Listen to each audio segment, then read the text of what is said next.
something happened behind the scenes at Jeopardy that Sony never wanted discussed in public. When Mayim Bialik walked off the set in 2023, she believed she was standing up for the people who make television possible. Instead, executives saw defiance. Within months, she was out of a job and down roughly $2 million in future income. For more than a year, she kept quiet. But in 2025, she finally admitted what really happened, and her story says far more about power and punishment in Hollywood than it does about a game show. To understand why she took that risk, you have to go back.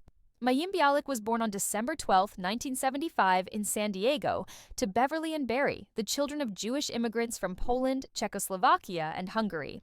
The family soon moved to Los Angeles, where money was tight but culture was rich.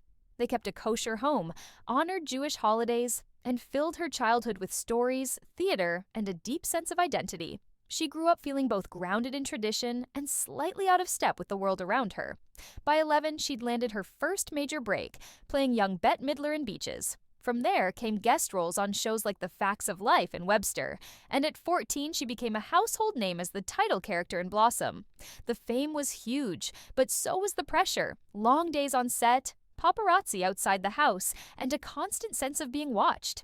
Even then, she was learning how unforgiving the industry could be. When Blossom ended, she did something almost no teen star does. She walked away. Mayim enrolled at UCLA, earned a degree in neuroscience with minors in Hebrew and Jewish studies, then went on to complete a PhD. She waited tables, did the odd voice role, and quietly built a second life as a scientist and researcher, focusing on conditions like Prader-Willi syndrome and the biology of human bonding. In 2010, acting pulled her back. She joined The Big Bang Theory as Amy Farrah Fowler, a character whose brainy awkwardness mirrored her own scientific background. Over 9 seasons, she became one of TV's best-loved nerds, earning multiple Emmy nominations and eventually negotiating higher pay alongside her female co-stars. Off-screen, she wrote books on parenting and development, launched a podcast about mental health, and became an outspoken advocate for women in STEM and for honest conversations about anxiety, OCD, and ADHD. Then came Jeopardy! After Alex Trebek's death, Mayim was brought in as one of the new faces of the franchise. She hosted primetime specials, shared duties with Ken Jennings, and tried to bring a slightly warmer, more conversational tone to a show built on precision and ritual. Reactions were mixed, but the paycheck and visibility were substantial. When the Writers Guild strike began in 2023, production pushed forward using recycled material. Mayim chose not to cross the picket line.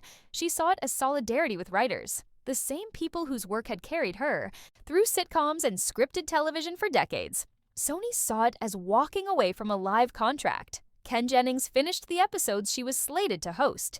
When the strike ended, she expected to return to the job she'd helped hold together during a messy transition. Instead, in December 2023, she was told she was out.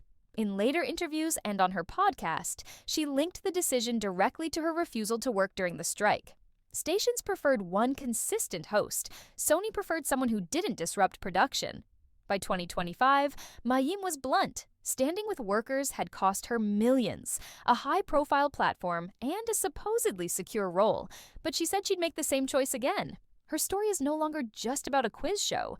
It's about what happens in Hollywood when someone with something to lose decides to put principle ahead of silence, and how quickly the machine reminds you who really holds the power.